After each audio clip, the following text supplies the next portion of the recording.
cordial saludo. En el video de hoy vamos a presentar los 5 pioneros del desarrollo y posicionamiento del psicoanálisis, donde el psicoanálisis fue iniciado por Sigmund Freud y más adelante fue ampliado por figuras como Carl Jung, Jacques Lacan, Melanie Klein y Margaret Mahler, donde cada uno nos brinda un aporte de perspectivas únicas sobre el inconsciente, el desarrollo y las relaciones humanas, consolidando las bases de la psicología psicoanalítica.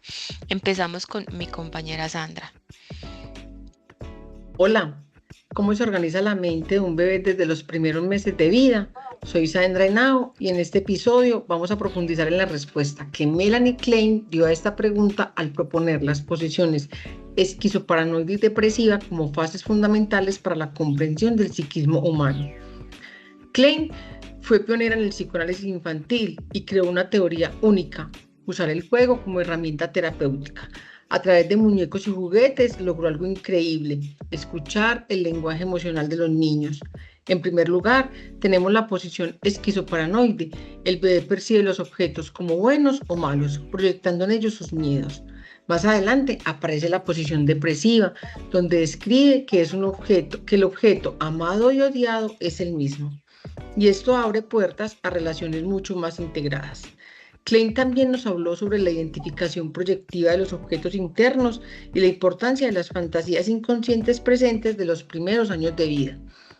Sus ideas transformaron la psicología, inspiraron la teoría de las bases objetales y nos recordaron que la vida emocional empieza mucho antes de lo que imaginamos. En resumen, Melanie Klein nos enseña que los lazos tempranos moldean quiénes somos y cómo nos relacionamos en la vida adulta. Continuamos con Isabela. Gracias, Sandra. Hola, mi nombre es Isabela Vanegas y voy a hablar sobre la influencia de Margaret Mahler en la comprensión de la mente y la conducta humana a través del psicoanálisis. Margaret Mahler propuso que el desarrollo psicológico temprano se caracteriza comenzando con la simbiosis y seguidas con la separación e individuación. Estas fases son cruciales para la formación de la identidad y la capacidad del individuo para relacionarse con las demás. Margaret han tenido un impacto significativo en nuestra comprensión de la mente y la conducta humana, donde su enfoque es en el desarrollo temprano y la importancia de las relaciones tempranas que ha influido en la psicoterapia, especialmente en el tratamiento de trastornos del estado de ánimo, la ansiedad y problemas de personalidad. Además, su trabajo ha sido fundamentalmente en la comprensión de los trastornos del desarrollo, como el autismo y los trastornos de personalidad. Margaret ha dejado un legado en el campo del psicoanálisis y la comprensión de la mente y la conducta humana. Su trabajo nos recuerda la importancia del desarrollo temprano y las relaciones en la formación de nuestra personalidad y el bienestar emocional. Y por último, como frase, fue y es la pionera en el psicoanálisis, iluminó el camino hacia la comprensión del desarrollo infantil y la importancia de la relación entre madre y hijo para la formación de la personalidad. Sigue mi compañera Laura. Gracias, Isa. Bueno, mi nombre es Laura Daniela Guarín y les hablaré de Sigmund Freud, el padre del psicoanálisis. Como dice la frase, es mejor afrontar la realidad que soñar con ella. Nos sugiere enfrentar la realidad de una manera más activa para alcanzar esos deseos y metas que soñamos. Con su aporte, fue un revolucionario que rompió con la visión positivista de su época y puso en el centro al inconsciente y la subjetividad, mostrando que el ser humano no es totalmente racional ni dueño absoluto de sí mismo. Nos aportó el concepto del inconsciente, donde Freud descubrió que gran parte de nuestra vida psíquica ocurre fuera de la conciencia, deseos y recuerdos reprimidos que nos influyen en todo lo que sentimos y o hacemos. Esto se manifiesta en los sueños, en lapsus o actos fallidos que nos revelan lo oculto del inconsciente. Entonces, por ejemplo, alguien quiere decir me alegra verte y por error dice me alegra perderte, muestra en sí su deseo oculto. También nos habló del método psicoanalítico. Para acceder a este mundo interior, Freud creó herramientas como la asociación libre, que es donde el paciente dice todo lo que piensa sin censura, y la interpretación de los sueños, que distingue entre lo que recordamos y el deseo oculto que se expresa. Entonces, si un paciente sueña con escaleras, podría estar expresando un deseo reprimido relacionado con el ascenso o con la sexualidad. También nos habló de los modelos de la mente, que nos propuso dos. El modelo topográfico, que consiste en el consciente, el preconsciente y el inconsciente, y el modelo estructural, que tiene tres partes. El ello, que es el que busca el placer, el yo, que es el mediador entre el deseo y la realidad, y el superyo, que representa las normas y los valores. Entonces, por ejemplo, si alguien quiere comer un pastel, es el ello. Si piensa en su dieta, es el superyo. Y si decide comer solo un pedazo pequeño, es el yo. También nos habló de los desarrollos y defensas, donde Freud explicó que la personalidad se forma en las etapas psicosexuales. Son 5.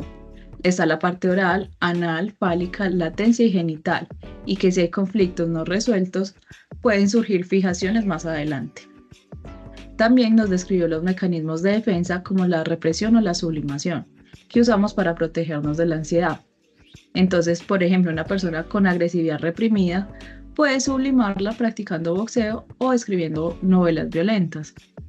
En resumen, Freud nos habló que los síntomas y conductas no son simples fallas, sino expresiones con sentido del inconsciente. Con esto transformó la manera de entender la mente y abrió el camino a la psicología moderna. Continuamos con mi compañera Kelly. Bueno, soy Kelly Sánchez. Hoy les voy a hablar sobre Carl Jung y su gran aporte con el psicoanálisis. Bueno, Carl Jung fue una de las figuras más fascinantes de la psicología moderna. Jung no miraba la mente solo desde lo clínico, sino también desde lo simbólico, lo espiritual y lo cultural, con una mirada tan amplia que lo convirtió en un pensador psíquico.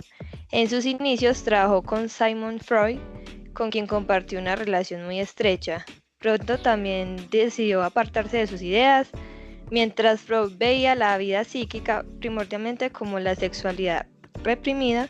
Jung pensaba que el ser humano era mucho más complejo. Su aporte más importante fue el concepto inconsciente colectivo, una especie de memoria universal compartida por toda la humanidad, donde se alojan arquetipos, imágenes y sueños. Arquetipos encontramos los mitos, leyendas, religiones y cuentos. Ejemplos de arquetipos es la madre que protege, las sombras que representan y el héroe que tenemos la tarea de enfrentar. Jung sostenía que estos arquetipos influyen silenciosamente en nuestra conducta diaria y en la vida cotidiana. Otro concepto clave de Jung fue la individuación, que ha sido tratada como un proceso de integración, un camino hacia la plenitud. Pero Jung no lo entendía como lineal, sino como un proceso de equilibrio, de integración de opuestos.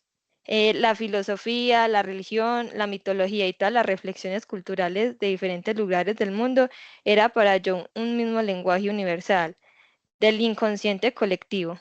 Por eso Carl Jung nunca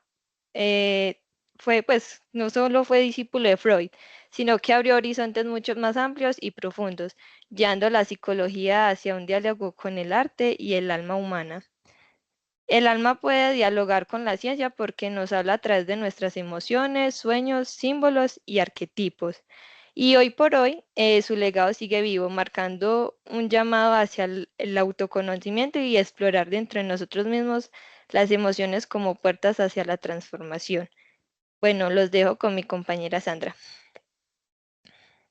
Jacques Lacan, psicoanalista francés, que revolucionó el psicoanálisis en el siglo XX.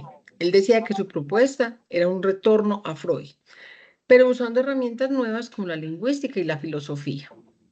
En su primer aporte, Jacques habla del inconsciente como lenguaje, pero para Lacan, no es solo un lugar desde donde guardamos nuestros recuerdos más reprimidos, sino que funciona como lenguaje. Por ejemplo, cuando soñamos o nos equivocamos al hablar, no es casualidad. Ahí se muestra cómo el inconsciente usa palabras y significantes para expresarse. En su segundo aporte, Lacan habla de los 3 registros.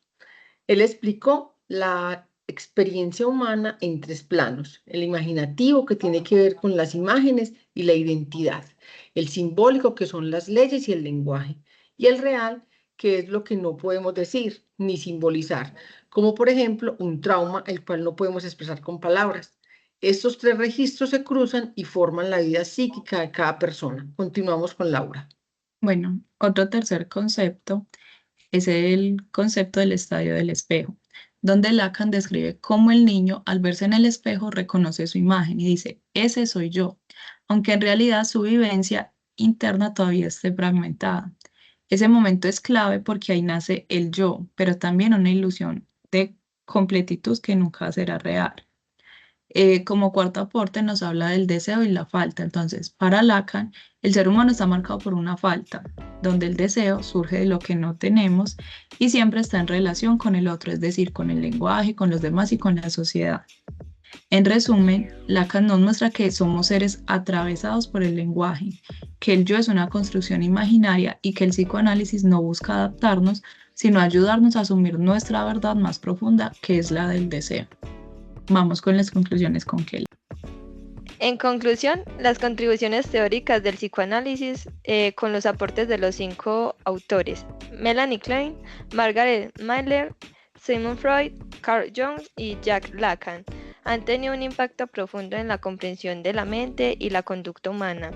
Estas teorías han permitido una exploración más profunda en la psique humana, llevando una complejidad de los procesos inconscientes, la formación de la identidad y el desarrollo emocional a temprana edad. Bueno, esto es todo por hoy. Agradezco por escucharnos y conocer un poco más sobre estos pioneros del psicoanálisis y su gran aporte a la psicoanálisis.